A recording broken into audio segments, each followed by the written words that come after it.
Muy buenas, aquí estamos, segundo vídeo de Platón y nos vamos a meter ya de lleno en lo que es su filosofía. Aunque efectivamente antes de llegar a su propia teoría vamos a tener que dar dos pasitos previos.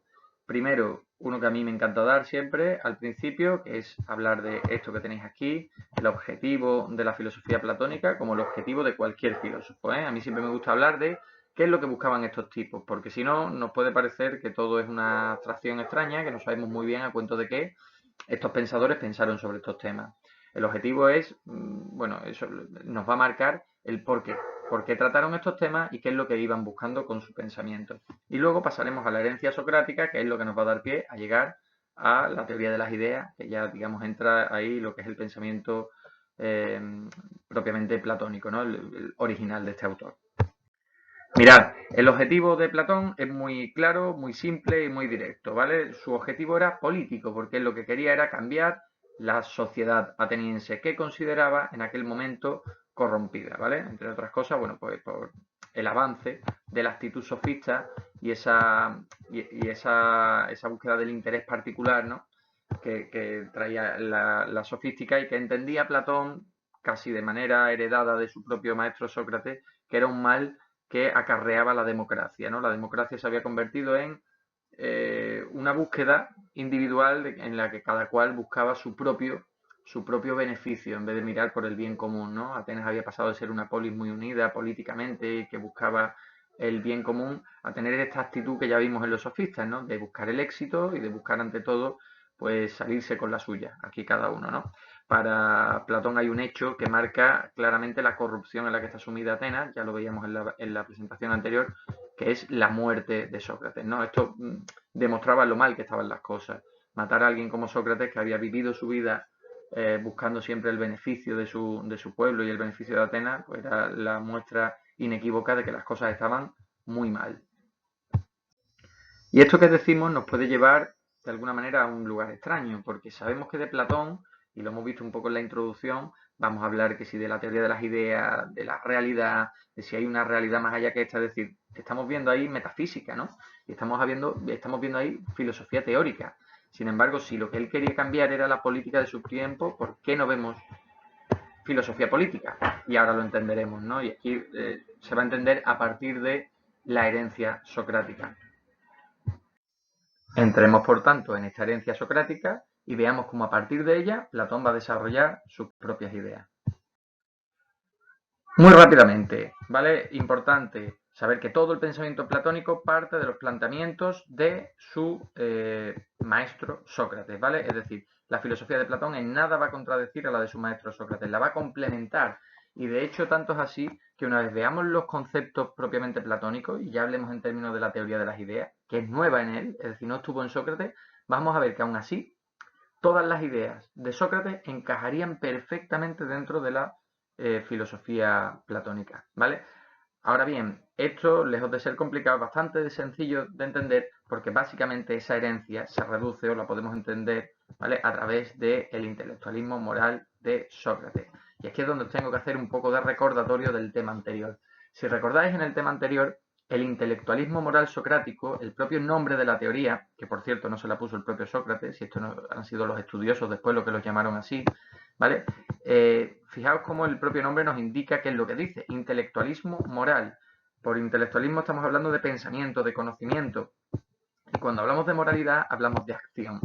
Lo que nos dice esta teoría, ya desde su propio nombre, es que no puede haber acción si no hay un conocimiento previo. Y si hay un conocimiento, entonces hay acción. Siempre entendida como acción del bien. Estamos hablando de la moralidad. La moralidad es lo bueno por encima de lo malo, ¿verdad? Entonces, en el intelectualismo moral, lo que nos decía Sócrates era una idea tan sencilla como esta.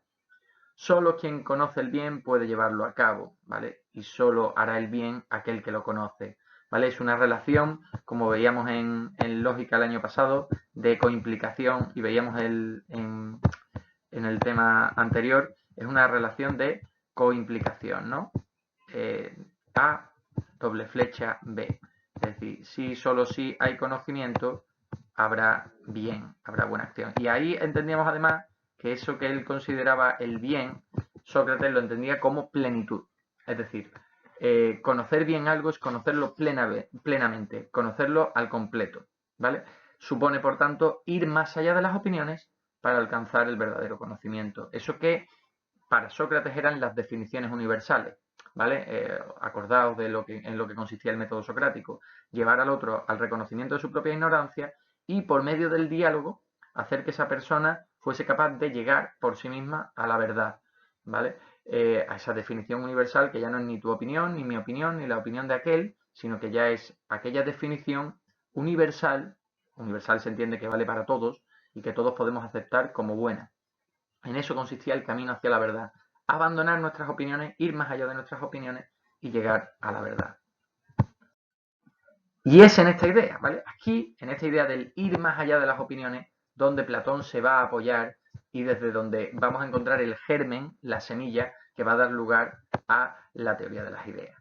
Porque esto es lo que se va a plantear Platón desde su pensamiento. Es decir, ¿por qué no tenemos un acceso directo a esa verdad y por qué en cambio solo tenemos simples opiniones sobre aquello que queremos conocer?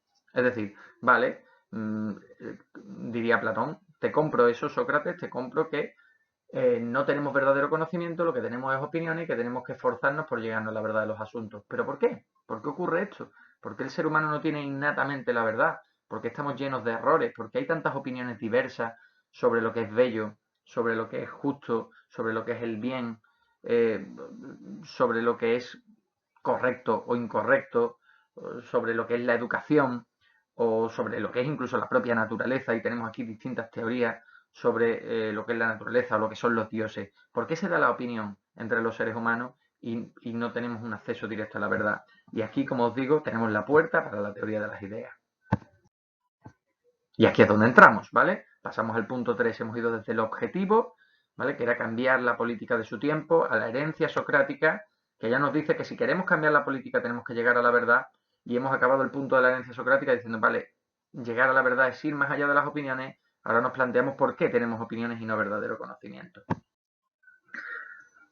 La respuesta rápida, como os digo aquí a la pregunta, esto es una, si veis la pregunta que tenéis aquí es copiada justamente y literalmente de la anterior. Vamos a ver la respuesta rápida que da Platón a esto, ¿vale? No poseemos la verdad de por sí y estamos llenos de opiniones y de conocimientos imperfectos porque habitamos en un mundo, nuestra realidad física es puramente temporal, es imperfecta y no tenemos un contacto directo con lo verdadero, ¿vale? Es decir, nosotros aquí no nos topamos con la esencia puras y perfectas, es decir, aquí no nos topamos con la belleza en sí, ni con lo justo en sí, ni con el bien en sí, ¿vale? Sino que nos encontramos con realidades que son limitadas e imperfectas, ¿vale? Lo bello se vuelve feo, como veremos dentro de un momento. El bien y el mal muchas veces es relativo y lo que a uno nos parece bien, a otros les parece mal.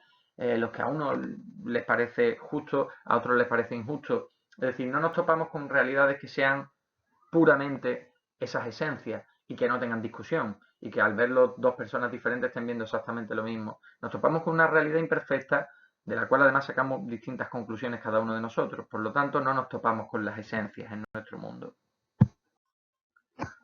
El conocimiento, dirá Platón, por tanto, supone llegar a la verdad, ir más allá de las opiniones y captar esas esencias. Esas esencias, que en Sócrates recibían ese nombre de definiciones universales y que no tenían una entidad real, digamos, no es que existiesen por sí mismos, simplemente eran ideas mentales, ¿no? Contenidos mentales, nuestros propios pensamientos, que los dirigíamos apartándonos de la mentira y llegando a la verdad. Platón sí le va a dar una entidad ontológica, es decir, Platón va a llegar a creer que esas esencias existen independientemente de las cosas de este mundo. Y a ellas las va a llamar ideas. Ideas con mayúsculas, ¿vale? Vamos a poner un ejemplo para que se vea más claro. Mira estas imágenes, ¿vale? Vemos, tomemos además que estamos viendo tanto a esta persona como a esta persona, nos parecen guapísimas, ¿vale? ¿Qué es lo que vemos en la imagen? ¿Qué es lo que vemos en esta sucesión? Tanto aquí como aquí. Pues vemos el envejecimiento, ¿no? Muy probablemente esa persona que consideramos bella en su juventud, a medida que va cumpliendo años y se va deteriorando, ya no nos parece tan bella, tan atractiva, por lo menos a nuestros ojos, ¿vale? En palabras de Platón, esto se podría explicar de la siguiente manera. Todo lo que es bello en este mundo físico en el que habitamos, que como veremos dentro de un momento lo llama mundo sensible, se vuelve feo, se deteriora, porque aquí todo es temporal, todo está atado a la materia y se corrompe. Sin embargo, la idea de belleza, la esencia de belleza, ¿vale?, no se corromperá jamás. Es decir, por mucho que las cosas se vuelvan feas, la idea de belleza nunca se volverá fea, nunca se deteriorará, nunca se corromperá. Las ideas, por tanto, son eternas, perfectas e inmutables, ¿no? Y aquí la frase que os acabo de decir, ¿no? La idea de belleza no se vuelve fea, no degenera. ¿Vale? Este planteamiento de la perfección de las esencias, que Platón llama ideas, frente a la imperfección de las cosas reales, de los seres sensibles, es lo que va a llevar a Platón a dividir la realidad en dos ámbitos. Y este es, digamos, el principio básico de la teoría de las ideas, ¿no? Existen dos ámbitos, dos realidades o dos mundos. El mundo inteligible, donde se encuentra la esencia única, perfecta e inmutable, por ejemplo, aquí hemos puesto de ejemplo la idea de árbol, y el mundo sensible, la realidad física material, donde existen todos los árboles particulares, ¿vale? Idea de árbol solo hay uno, esencia, la esencia del árbol es una. Sin embargo, en el mundo sensible hay una multiplicidad de árboles, todos imperfectos, todos temporales, todos corrompibles, mientras que la idea de árbol permanecería, ¿no? Podríamos talar todos los árboles del mundo, podríamos coger ese árbol que hay ahí, talarlo y convertirlo en una silla, y dejaría de ser un árbol, pero la idea de árbol no perecería con el cambio de ese árbol concreto, ¿vale? Esos dos ámbitos, por tanto, ámbito inteligible o mundo de las ideas y ámbito sensible o mundo físico, se encuentran separados, ¿vale? Ojo con esto, ¿vale? Me gusta siempre aclarar.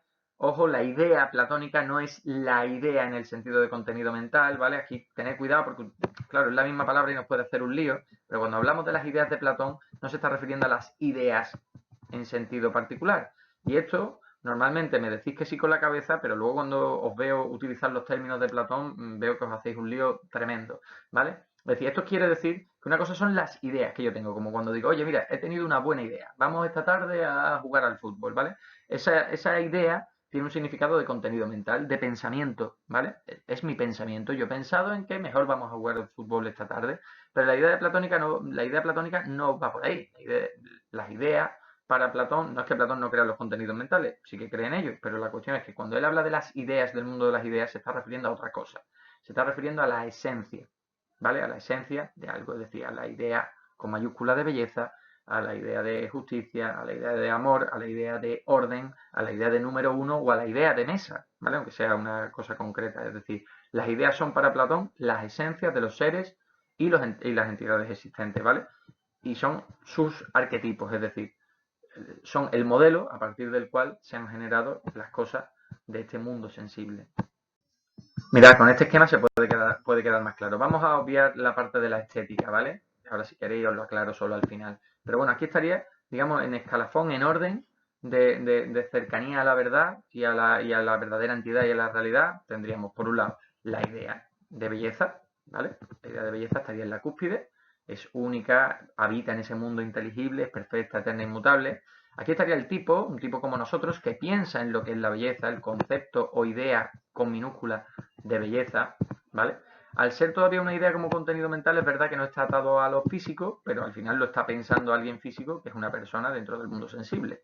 Y esta idea de belleza, de hecho, puede ser una opinión que no llega a la verdad, ¿vale? Pero bueno, en el escalafón más bajo, desde luego, estarían ya los seres individuales que consideramos bellos, que sí están atados a la materia y que, como hemos dicho antes, se van a corromper y van a morir, ¿no? Entonces, en este orden que podríamos decir que va en un sentido de más a menos, o de menos a más, mejor dicho, ¿vale? La cúspide sería la idea de belleza dentro del mundo inteligible, como lo más real y lo más verdadero, y lo menos bello, o sea, lo menos real, perdón, sería las cosas en sí mismas que consideramos bellas y que son materiales y que al corromperse van a dejar de serlo. En un escalafón intermedio estarían las ideas en minúsculas como contenidos mentales, ¿vale? Y pensamientos sobre esa idea con mayúscula.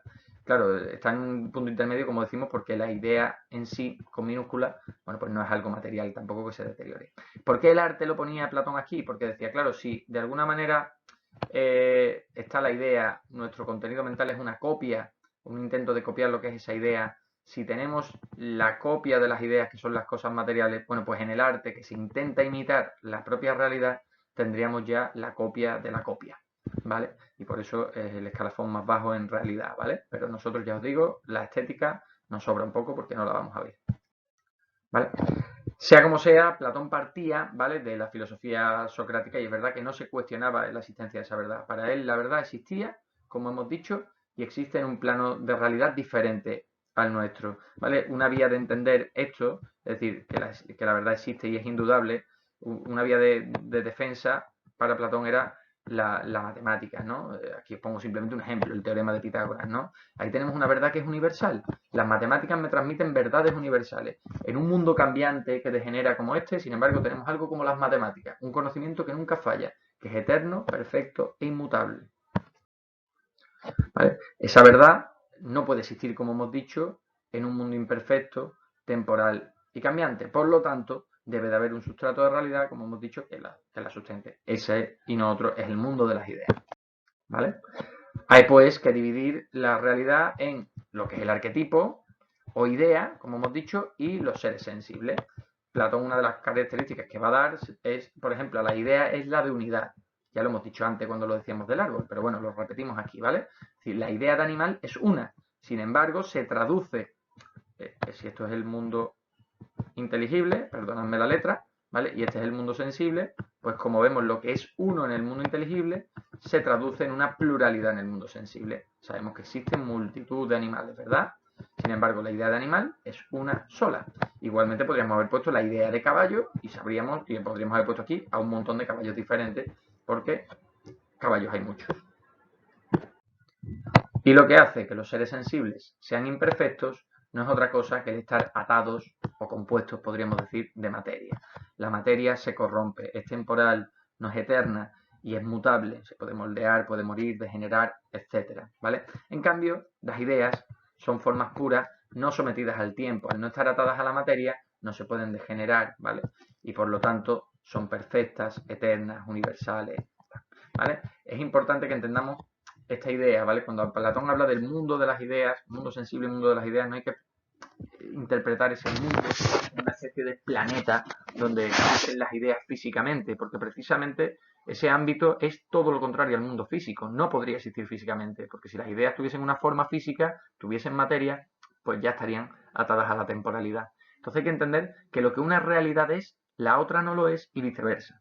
Si esta realidad es imperfecta, la realidad inteligible es perfecta. Si la realidad sensible es temporal, la realidad inteligible es eterna. Si la realidad sensible es corruptible, se corrompen y las cosas se corrompen, la realidad inteligible es incorruptible. Si la realidad sensible es material, la realidad inteligible debe ser inmaterial. Y precisamente por esa diferencia radical entre ambas realidades es por lo que Platón va a dividirlas en dos. Es decir, la cuestión es que lo eterno, perfecto, inmutable no podría habitar en un mundo como el nuestro, donde todo es imperfecto, es limitado, es mutable y viceversa, ¿no? Lo imperfecto, corruptible, no podría habitar en un mundo de perfección como es el mundo de las ideas. Pensad, por ejemplo, que tenemos esto, si lo relacionamos, por ejemplo, con conceptos religiosos, nos puede ser muy fácil de entender. Pensad, por ejemplo, en la idea del alma, ¿no? En la idea del cuerpo y el alma. El cuerpo muere y entonces es cuando el alma sí puede acceder a ese mundo eterno, ¿no? A ese paraíso eterno. ¿Por qué no el cuerpo? Porque el cuerpo está atado a la materia. Se va a corromper, se va a degenerar. Llegará el momento en el que seamos polvo, ¿no? Polvo eres y en polvo te convertirás. Pero el alma sería esa esencia perfecta que sí puede sobrevivir a la muerte del cuerpo, ¿no? Entendemos esa dualidad, por ejemplo, también dentro de la religión y que se parece bastante a lo que Platón nos está defendiendo. ¿Vale? Y nos queda un último apunte antes de hacer un ejercicio práctico, ¿vale? Y es entender esto. Obviamente hemos dividido la realidad ya en dos, ¿vale? Muy bien, pero hay algo que es obvio también. Si tenemos que hablar de que hay una prelación entre ellos, es decir, hay una relación de prioridad entre un mundo y otro, es evidente que el mundo prioritario va a ser el mundo inteligible. No puede ser que el mundo que es eterno, perfecto e inmutable haya surgido del mundo sensible, sino que tiene que ser al contrario. Es desde el mundo inteligible que se ha tenido que crear el mundo sensible, ¿no? El mundo inteligible es el único que puede ser causa sui, causa de sí mismo. Sin embargo, el mundo sensible, al ser temporal, tiene que tener una procedencia, tiene que proceder de algo anterior. Y ese algo anterior de lo que procede el mundo sensible es el mundo inteligible. ¿Vale? Un alto en el camino para hacer esta actividad grupal o individual, dependiendo del contexto de la clase en el que estemos, ¿vale? Básicamente se trata de hacer un análisis de texto, pero no hacerlo tal cual, no lo vamos a redactar, ¿vale? Lo que vamos a extraer es la idea principal, el tema del texto, la idea principal del texto, y desglosarlo en argumentos. ¿Cuántos argumentos, cuántas ideas vemos en el propio texto? ¿Vale? Aquí tenéis el fragmento que os pido que analicéis, ¿vale? La cuestión es hacer una lectura completa, ¿vale? Aquí hay ideas que todavía no hemos visto en el autor, pero a ver si sois capaces de entenderlo precisamente antes de verlas a nivel teórico, ¿vale? Es decir, todo va a sonar a lo que hemos estado hablando, a todo esto de la idea y la belleza, y ya lo veis, ¿no? La idea de belleza que está aquí expresada siempre en mayúsculas, ¿vale? Pero hay ciertos conceptos como el de participación que no hemos visto. Pero precisamente por eso, porque tenemos que tener la capacidad de entender un texto que está en castellano simplemente por nuestra comprensión lectora, sin la necesidad de conocer la teoría del autor, ¿vale? Entonces, la idea es esa, extrae la idea principal e intenta marcar de qué punto a qué punto, ¿vale? Voy a ponerlo al boleón, ¿vale? No digo que sean así, pero imaginemos, pues que tú me digas desde aquí hasta aquí hay una idea en el texto, desde ahí hasta aquí hay otra, y así sería ir partiendo, digamos, el texto en ideas, más que ideas secundarias, en argumentos, ¿no? Como es la argumentación del texto que monta el autor. Y ya está. Por aquí cortamos ya esta presentación, que se nos ha ido de los 20 minutos, pero es que hemos entrado en una parte muy importante de la teoría del autor. Chao, chao.